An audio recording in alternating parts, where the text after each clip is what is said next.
그만큼 혐오도 늘어나고 있다. 근데 이거를 더욱 가속화하는 플랫폼이 스레드다. 왜냐면은 주장만 있고 근거는 없는 곳이라서.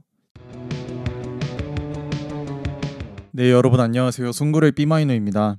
오늘은 아침에는 영화음악 미팅 갔다가 오후에는 이태원에 있는 그래픽에서 만화 시리즈 2개를 읽고 왔고요. 그리고 집에서 간단하게 밴드 일 하다가 영상 키게 되었습니다. 오늘은 아주 짧게 작품 하나 스토리만 언급하고 그리고 스레드에 대한 얘기를 한번 해보려고 해요.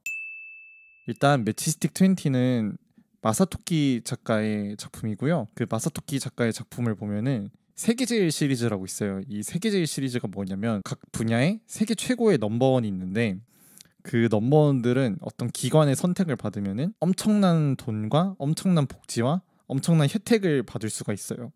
근데 시계를 하나 주거든요. 이거를 넘버원의 절대 시계라고 하는데 그 시계의 조건이 뭐냐면 거짓말을 하면은 바로 즉사를 하는 독침이 거기 있어가지고 거짓말을 하는 순간 얘가 심장박동수를 계산을 해서 그 독이 몸에 흘러 퍼지는 거죠. 그래서 죽게 되는 설정인데요. 그래서 이 세계제일 시리즈의 작품으로는 매치스틱 20랑 절망 vs 소녀 그리고 초능력자 대 갬블러라는 작품이랑 그 외에도 몇 가지 더 있는데요.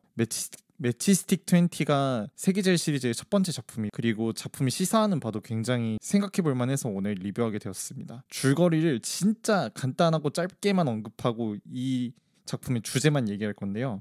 작품의 줄거리는 세계 제일의 테러리스트가 있어요.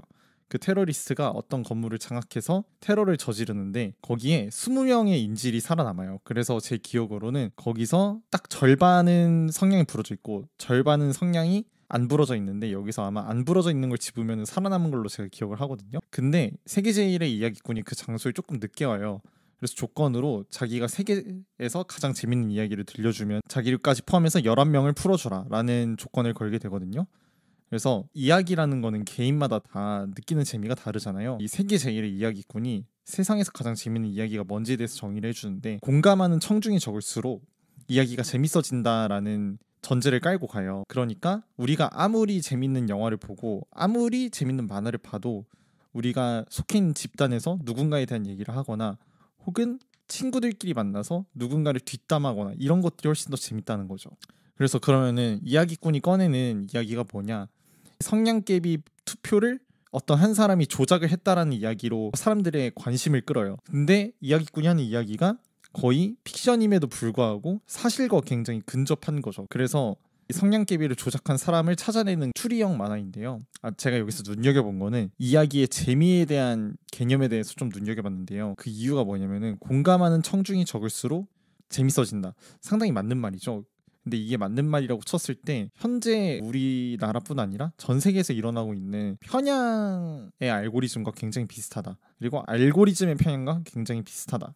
여러분들 보세요. 공감이라는 단어가 겉으로 보면은 좋아 보이지만 공감이라는 거는 하나의 내 집단을 만들어가는 거라고 생각을 하거든요. 내 집단이라는 거는 마이 그룹일 수도 있고요. 이너 그룹이라는 뜻도 될 수 있겠죠. 근데 내 집단이 생긴다는 거는 자연스럽게 외 집단도 생긴다는 거예요. 그래서 이 내 집단의 공감이 강해질수록 사실 외 집단에 대한 배타성이 굉장히 강해지는 거죠. 그러니까 일례로 뭐가 있을까요? 너무 극단적인 예시라서 이거는 좋은 예시가 될 수도 없지만 나치의 우생학도 그런 예시죠. 혹은 유고슬라비아 인종 청소도 이런 예시로 들 수 있는 거죠. 그래서 결론은 공감이라는 게 어떨 때는 되게 좋은 단어지만 사실은 혐오의 원동력이 될 수 있다는 걸 말씀드리고 싶었어요. 요즘 뭐 모든 SNS가 알고리즘이 있어서 그거를 가속화하는 것은 사실이지만 유독 더 악질인 SNS가 저는 있다고 생각을 하거든요. 그게 바로 스레드입니다. 스레드. 왜 스레드가 악질일까요? 일단은 스레드랑 비슷한 플랫폼이 있죠. 단문으로 글을 써서 공유하는 트위터가 있는데 이 트위터랑 스레드는 기본적으로 좀 결이 달라요. 왜냐면은 트위터는 살짝 독립된 SNS죠. 그러니까 여기서 독립됐다는 거는 인스타그램과 스레드처럼 연계되어 있는 게 아니죠. 그냥 트위터 혼자서 있기 때문에 그 트위터만의 나름의 커뮤니케이션하는 방식이 있어요. 그러니까 트위터가 비록 그 거짓되고 좀 과장된 정보가 많이 있을지라도 단순히 주장만 있진 않거든요. 그러니까 트위터의 문제점은 뭐냐면은 주장은 있지만 거기에 해당하는 근거가 허위인 경우가 많아서 문제인 거지.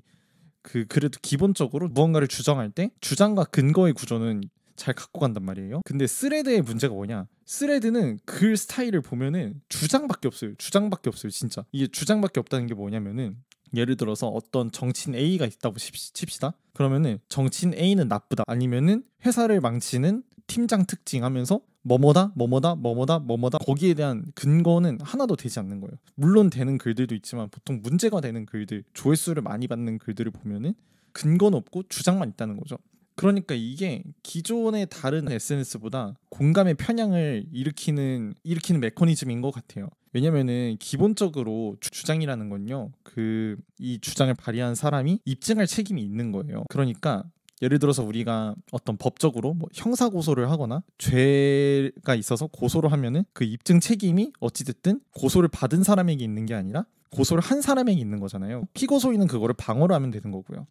근데 이 스레드의 기본적인 메커니즘을 보면은 이 주장은 주장대로 하고 이거를 입증하는 사람들은 사실 그걸 보는 사람이 돼버린 거예요. 예를 들어서 당신이 말한 그 주장은 이러이러해서 아닙니다 라고 하면은 그 대부분의 스레드 글 작성자들이 아니요, 제 말이 맞는데요 정도로만 이제 나오는 거죠. 그러니까 이게 점점 더 사회에서 건전한 논의가 사라지고 있는 거는 정말 안타깝지만, 그래도 아직까지는 세상이 막 그렇게 막 서로 아무리 갈라졌다고 해도 어느 정도의 의사소통은 되고, 그래도 싸우더라도 일단은 좀 사람끼리 말한다는 그런 느낌이 드는데, 스레드는 유독 그 주장만 하는 글들을 상단에다 노출시키는 경향이 있더라고요. 그래서 이거는 진짜 볼 때마다 제가 화가 안 날 수가 없습니다. 그리고 이런 보통 이 주장만 하는 분들의 특징이 뭐냐면요, 그러니까 이 논리학을 정말 모르지만 오히려 제가 모르기 때문에 그거에 집착을 하는 거겠죠. 논리학을 잘 모르니까 더 알고 싶다는 마음에 더 집착을 하는 거겠죠. 보통 사람들이 뭐랄까, 자기가 부족한 거나 최근에 본 그런 단어에 꽂혀가지고 말하는 경향이 있어요. 제가 요즘 그런 책을 읽어서 꽂혀가지고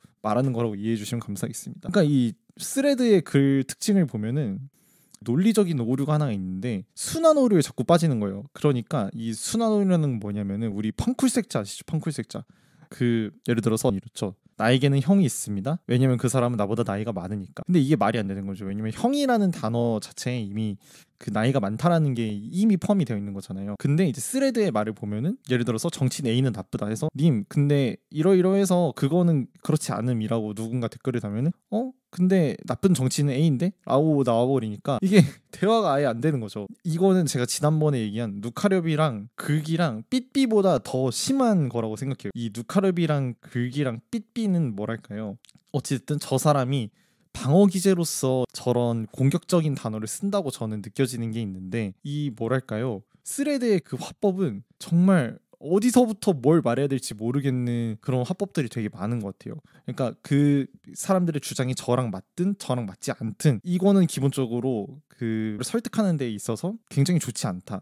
그래서 스레드가 문제인 게 뭐냐면, 만약에 나랑 같은 의견을 가진 사람이 스레드에 글을 썼다고 봐요. 그럼 그 주장에 공감을 하니까 굳이 근거를 대지 않아도 저는 그냥 좋아요를 누르겠죠. 근데 아닌 사람들은 거기에 대해 화를 내지만 오히려 그게 더 서로 갈등이 생기고 편향이 되는 씨앗이 되지 않나. 그래서 이 스레드의 정책이 어떻게 관련지 저는 이해를 할 수가 없고, 그리고 스레드만의 어떤 그 뭐랄까요, 플랫폼의 독창성 꼭 있어야 되는 이유도 잘 모르겠고, 그걸 사용하시는 분들의 심리도 저는 좀 궁금하고, 왜 거기에 유독 성공팔이라고 하죠, 자기계발서를 전자책으로 파는 분들이 유독 많은지 모르겠습니다. 저는 솔직하게 얘기해서 자기계발서를 정말 안 좋아하긴 하거든요. 왜냐면은 성공의 루트라는 거는 제 생각에는 보편적인 성공의 방법이 있긴 하지만, 그 정도의 뭐랄까요, 우리가 우러러볼 정도의 부를 이룬 사회적인 성공을 이루는 사람들은 다 저마다의 방법이 있다고 생각을 하거든요. 예를 들어서 저는 밴드맨이니까 실리카겔이 성공한 거는 실리카겔만의 방법이 있는 거죠. 아니면은